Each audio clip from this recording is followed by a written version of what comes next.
On today's episode, I discuss my findings on stamina and how it's affected by captaincy and fighting spirit. Spoiler alert, there might be a broken mechanic here. See you on the other side.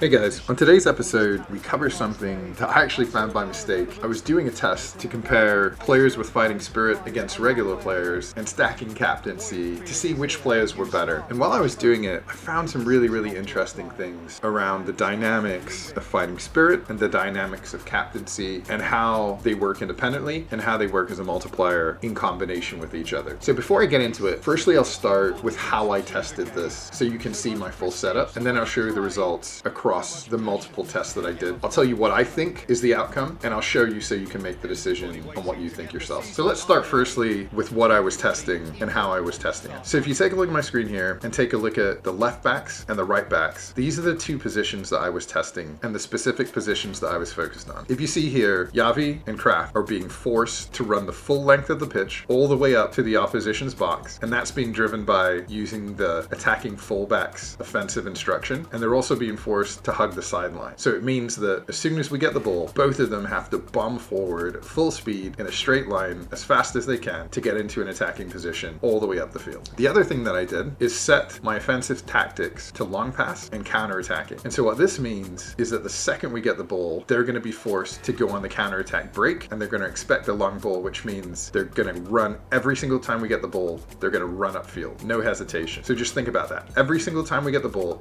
these guys are going to bomb forward at full speed and go all out to get into the opposition's third. On the flip side, I've got all out defense, and in the instructions, I've got gegenpress, which means they're going to be really aggressive in using their stamina to try and gain the ball back. And this burns a lot of stamina without even the offensive tactics in play. And then I've also got deep defensive line. And what this is going to force them to do is once they've made that run all the way forward, once we lose the ball, they're going to have to run all the way back to make that deep defensive line. So this is pretty much, as far as I understand, the worst case scenario for stamina usage in the game. As a right back or a left back, they're going to use the maximum amount of possible stamina executing these instructions. Now, of course, in real game situations, we would expect that you're not going to burn stamina to the level that I'm asking this team and this left back and right back to burn stamina, but you can take it as a general rule about how stamina usage applies. So the first two players we're going to look at are Javi, who is actually a right back, but he can play left back, and he has 82 stamina, 79 speed, 79 acceleration, and he doesn't have any skills outside of interception. So this is important because he's really our baseline for the left back, because it's worst case from a performance perspective in the sense of what I'm asking him to do to burn all his stamina, and then it's worst case from the perspective of him not having any stamina supplementing skills. The other thing is, for this test, there is not going to be anyone on the field that has the captaincy trait. So there's no captaincy, no fighting spirit, just the player's stamina. On the other side of the field, we have Kraft, who is a right back. He has 79 speed, 74 acceleration, and 77 stamina, so less than Yavi. He also doesn't have any of the stamina skills. He's only got long throw. So we got two guys who have fairly unrespectable stamina and no skills that are going to offer any level of improvement. So let's see how these guys do. So I played all the games the same way, so you can expect the same exact style of play. And what I've done in this is fast forward to about the 80th minute. And you can see the first thing, Kraft has got nothing left. He's got nothing left in the tank. Man's run all game. It's the 80th minute. This guy will be absolutely useless on the pitch, right? He probably should have been subbed at the 60th minute because of the instructions that I had for him. So this kind of shows you what you would expect if you have a really aggressive play style where you're asking a lot of your players and you have a player with no stamina enhancing abilities. If we look at the other side, you can see Yavi, who had 82 stamina, is doing a lot better. And this could be down to one of two things. The first thing could be that maybe I use the side that Kraft's on a little more, and that's just the natural play style, but I would discount that somewhat, but just something to keep in mind. But the second thing's kind of interesting. So Yavi's an offensive fullback and Kraft is a defensive fullback, and this isn't something I necessarily planned for, but maybe Kraft is actually pushing to get back harder into a defensive position, and that could be why his stamina usage is so poor. All right, so now let's go to the next example. Same exact player, same exact play style, but what I did here was you can can see, the entire team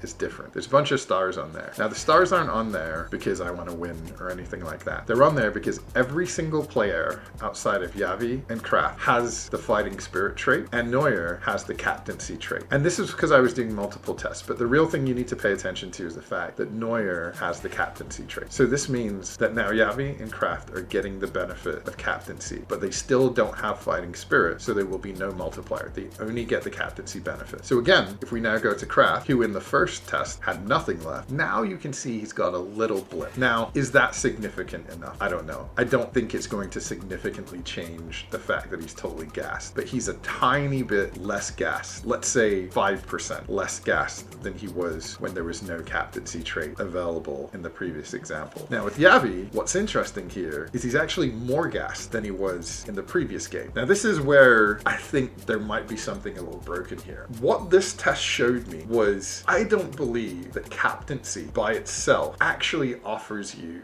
a significant boost in stamina retention. I think what it's doing is it's giving you a very small increase in either total stamina, or it's reducing the stamina burn per second per effort per usage very, very slightly. And so that's my take on why basically there was very little change, and with Yavi, why he actually performed worse with the captaincy boost applied versus not having a captaincy boost applied. I think it could be that I used Yavi a little more in the second game, in the second test, but either way, I think what it shows me is having captaincy alone doesn't really do that much for you. And that's the key takeaway I had from this. Just having a player with captaincy assigned with captain's armband isn't going to give you a significant reduction in the amount of stamina that's used across the game. That's really important. That's what I want you to take away. And feel free to do your own test and challenge me on that. But that's what I saw after doing this a couple times. Now, we're going to move to the same exact test, but we're going to try two new players. The first player is a guy called Mina, and he's a left back. He's got 81 speed, 80 acceleration, and 81 stamina. We're going to be testing him in the same place that we tested Yavi, and he's got the fighting spirit trait. So the only difference he has is the fighting spirit trait, and all the other stats are generally around the same. So he's a good test player to directly challenge what Yavi was doing. The other player we're going to take a look at is Cash. He is a right back. He's got 80 speed, 83 acceleration, and 77 stamina. So again, we're going to test him in the spot with Kraft, and he's very, very comparable. The only difference, well, you can see he's got significantly better skills, a bunch of them. But when it comes down to the key difference, it's going to be the fighting spirit component, right? So think about it this way. The only thing we swapped out about the players was the fighting spirit trait. That's really the only major thing that was swapped out. So if we go back and look at the team, you can see in the team here that we've gone back to a team where there is no captaincy available. So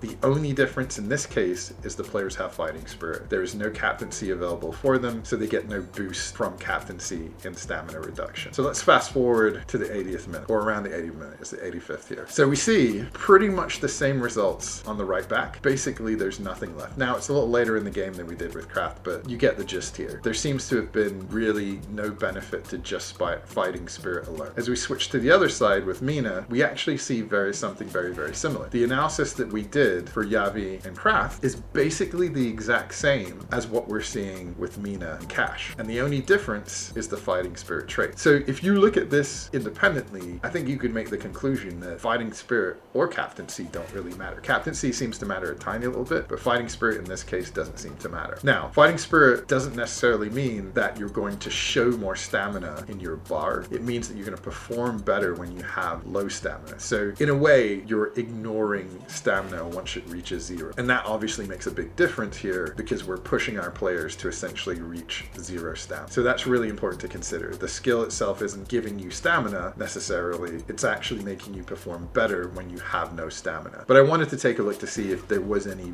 visible demonstration of that stamina in the bar, and it looks like there isn't. Now, if we go to our second test with the new group where captaincy is applied, this is where it gets really interesting. So if we take a look at Cash, you can actually actually see out of all of the tests, this is the first time where the right back actually has usable stamina at around that 82nd minute. Now, it's not green, but in every single other example that we took a look at, when we were looking at the right back in particular, they had nothing in the tank at this stage. And for the first time, you actually have a little bit of stamina. Now, it's not a lot, but at this point, you got Fighting Spirit applied as well, which means you're going to get more out of your player. But it seems like there is a multiplying effect with Captaincy Fighting Spirit. Not only do you perform better when you're under your stamina level because of Fighting Spirit, but you also seem to get some actual physical stamina boost or reduction in the amount of stamina you use for the same activities that is visible in your stamina chart. As we move over to Mina, this is further amplified. If you remember, the left backs seem to have less stamina usage than the right backs, but this is visibly different. This is about double the stamina of all of the previous tests. And this is what's really crazy about this. I think there is a mechanic in the game, and you guys do your own tests. Tell me if I'm wrong here. Tell me what you've seen. But I'm pretty sure there is a mechanic in the game where if you have Fighting Spirit and Captaincy active on a player at the same time, that there is a huge boost that you get versus a small individual boost if you only have one of them active. So this is my analysis. This is what I've seen. This is the conclusion I'm jumping to. Please take a look at it for yourselves. Let me know what you think. Hopefully this helps, or at least gives you some level of interest. But clearly, if you have players and you're going to be having them burn a ton of stamina, the best possible setup for you is obviously, one, have a player with high stamina, but two, have a player that has Fighting Spirit, and three, make sure that you have your captain assigned to a player that has the captaincy trait, which reduces stamina burn. If you have those three things in play, I believe you can have a player effectively perform all game and potentially even into overtime at their maximum, or at least a very high level of performance, while executing crazy stamina burning tactics like getting press, like get forward as soon as you can, like counter attack. And ultimately, you can outrun and outwork the other team just through doing this type of play with these type of players. So test it yourself. Let me know what you think. Hope this helps, and I'll see you soon. Thanks, guys. Hey guys, I'm new to YouTube, so if you like the content, please give me a like. If you like the topics, please subscribe, and always leave a comment if you can. Thanks, guys.